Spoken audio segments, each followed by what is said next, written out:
To all fours to start with, and just gently start to draw some circles. So if you feel as if you can start to let the tummy drop down, maybe on the way forwards, and maybe pick the spine up on the way back. So dropping down, pulling up. Yeah, then we're working that flexion and extension of the spine whilst also starting to open up a little bit into the sides of the rib cage and starting to free up those muscles that we were talking about in terms of helping you breathe. Circles back the other way.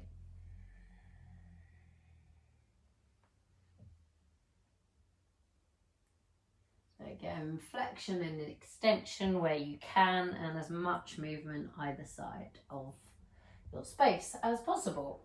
Bring your big toes to touch, pull your hips back towards your heels. And just soften your body there. Maybe for you, take your arms a little bit wider so your shoulders can let go a bit more easily. You can rest your forehead. You can turn your head to one side, wherever's more comfortable, yeah? Just don't always turn to the same side.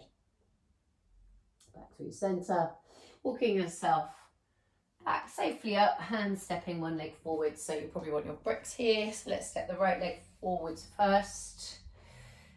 Bring the bricks pretty high and start to bend into this knee, right knee, and just let the knee shoot forwards as much as it's happy, letting the pelvis and the hips straight down. And from here, we're going to start to slide the body weight back. You probably want to roll through the heel a little bit here, just so you've got a little bit more space out of this hip joint. And we're just going to work back and forth between those movements. So the bricks can come with you, just sinking into that front knee and hips. Maybe lift the chest, and that'll help you open up the hip flexor a bit on that left side, and then gliding your body weight back. So remember, we spoke about hugging the hip back as we go here, not letting it hitch forwards. Yeah, so back and forth in your own time. And then we'll come into a place where we pause with that extended front leg. And then we need a little bit of space here because we're going to turn the thigh, kneecap and foot out to one side to the right. And then we're going to spiral it over to the other side. And so I think we said you could keep this very much rolling the leg in the hip joint. So that'll hit all your 3 different hamstrings. Or we can start to let the hips move a lot more with us. Yeah, you felt it a lot more. Or more deeply probably when we start to let the hips go. I think you felt it quite a lot in QL. You know, all of that is going to kind of impact on the functionality of the hip. And then just pause in the center. Just carefully drag that leg back or bend into that knee. Use the bricks here. Tuck the toes of the back leg, lift the back knee. And then we can glide it back and forth here exactly like we did a moment ago with that knee down. So some people prefer this version, whatever works best for you. We want to avoid drawing the tailbone down. Yeah, so we want to think kick the tailbone up as much as we can. And if that means that the knee doesn't quite come to straight, that's fine. Yeah, but it really is about keeping neutral through here rather than tucking the tailbone under. So we're going to come into a little balance drill, which is quite tricky for you. So you're going to carry your arms up high. All we're going to do here is straighten the front leg and rebend it. Straighten the front leg and rebend. Don't want to do too much standing. So it's really important when you're doing that balance work, bring your hands safely down to the floor. And then just step yourself back into all fours. Just do a few cat-cows.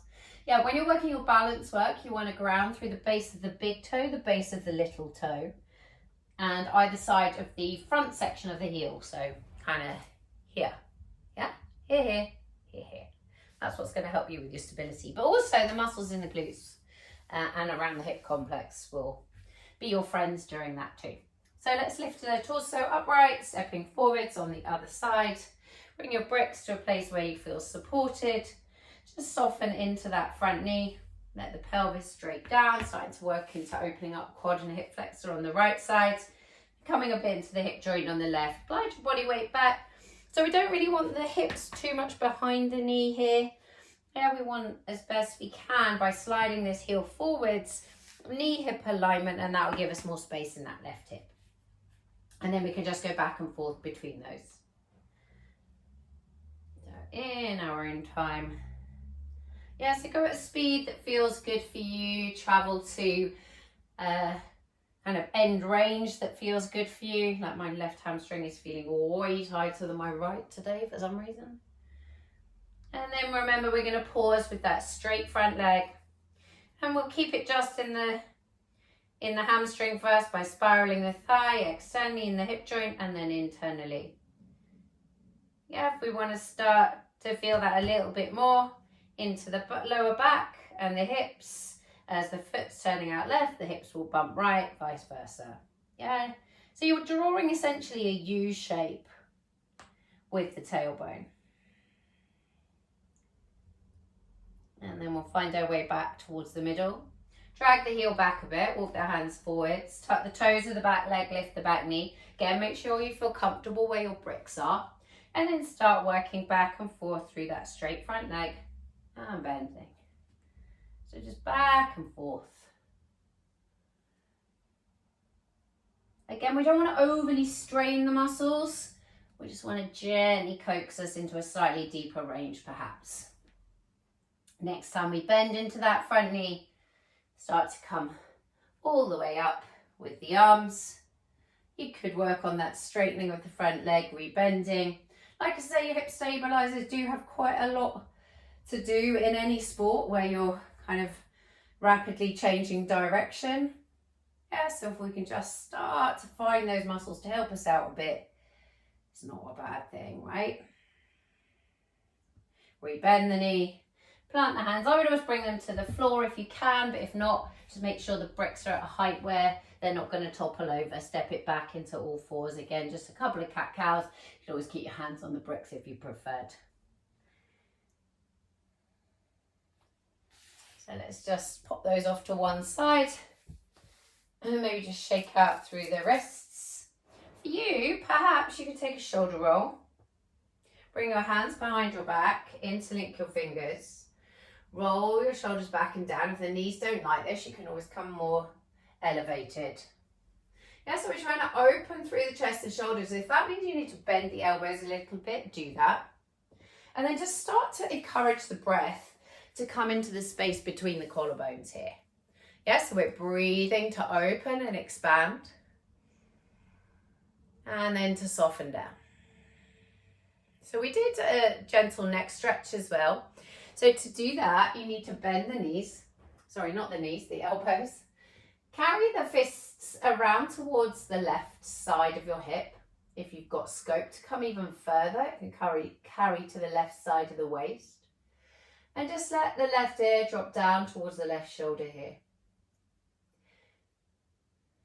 So we're starting to stretch out through the right side of the neck. You can just gently roll the head around from the left side shoulder to the right side ceiling there. And that will open up a lot into all these scaling muscles. Again, that will play a big part in your body's capacity to breathe. Take a couple of shoulder rolls, interlink the fingers. Maybe one interlink along, different thumb on top. Roll them again, bend the elbows, find space across the collarbones. And then bringing the hands around to the other side. They might not come as far around as the waist. Just where you can comfortably, and then let that right ear drop to the right shoulder. You can glide the head around, or you can just hang in space if you prefer.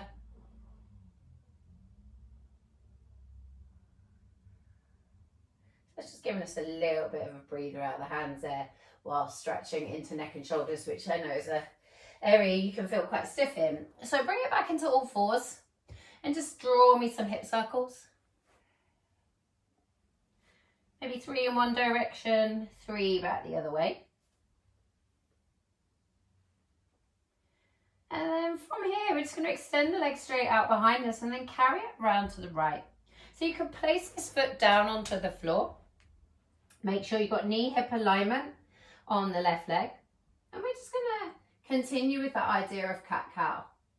So we should find the adductors here. Like I say, we don't want to work too crazy deep for you, just because you do seem particularly tight, particularly at that point closer to the knee. So you might just pause for a moment, gently rock it forwards and backwards. Yeah, and just see what you're happier with, whether it's that cat-cow or whether it's the gliding. So we want to repeat that on the other side. So we'll start those circles with the left leg. Get your circle as big as you can, essentially covering all numbers on a clock. The other way. Yeah, your body will naturally want to miss a certain number depending on where you're most restricted. And then extend the leg out, carry it wide to the left. Make sure your right knee ankle are aligned. And like I say, you can go with those cat-cows. Or you can work with your glides. If you're gliding, it's more about the glide back than it is the glide forwards.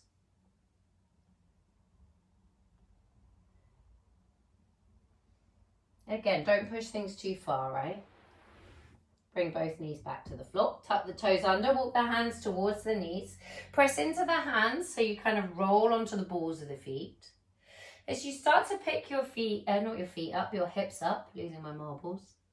Soften your knees, and if the floor feels too far away, you'll want to take those blocks again. Yeah, and then from here, I'd like you to bend your right knee, let your left hip start to hug back. And really let the energy come into this hip. You might even want to circle that left arm up and over the top. Up and over the top. Maybe two back the other way. Really letting that left hip roll open. Maybe meet the hand to the lower back space here. See if you can coax the hip around a little bit more. And then release that down. We'll take it through on the other side. So we're bending the left knee. Like I say, blocks will probably for you or definitely for you. And we'll take the hand to the lower back space perhaps and see how far we can go there first of all. And then let's incorporate those arm circles, hugging the right hip back. And back the other way. And again, if you want to just pause with the hand at the pelvis there. And really breathing into the sides of the lower back. Meeting with both hands to the floor. So spinal roll it up perhaps. And then just take a wide stance here. Bring your hands to your thighs. Turn your feet out. So you want roughly your knees to be above your ankles. And we're just going to glide it out side to side.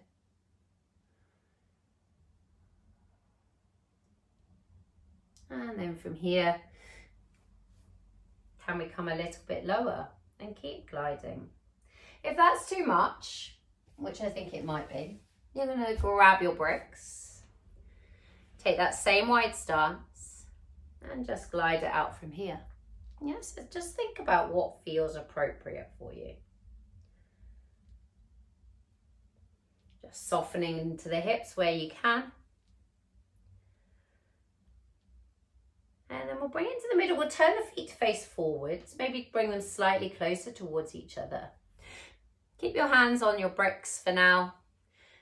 Step your left hand into the middle. Bring your right hand to the lower back space and extend the arm up skywards. And then just carry the arm underneath the opposite arm there and roll open again. So we're finding that thoracic rotation. Changing sides, so bringing your right hand on, opening up your left, rotating through the rib cage, threading the arm under, rotating out, threading under and rotating out. Bringing both hands safely to the bricks, heel toe your feet in, and you can either spinal roll it up from here or you can just start to bend your knees and make your way safely to the floor. Bring yourself onto your back. So we've been in quite a closed hip position quite a lot. So we're just gonna open up the hips a little bit, So maybe just heels below your knees to start with, pick your hips up, really finding space in the front of the pelvis, draw the thighs out of the hip joint and bring the hips down. Take the feet a little bit wider, just sway them out left to right. Oh, don't mind my draw. Arms maybe out the side somewhere. Drop the legs over to the right and then hook the right foot on the left thigh. And start to find breath into that left side hip to rib cage space.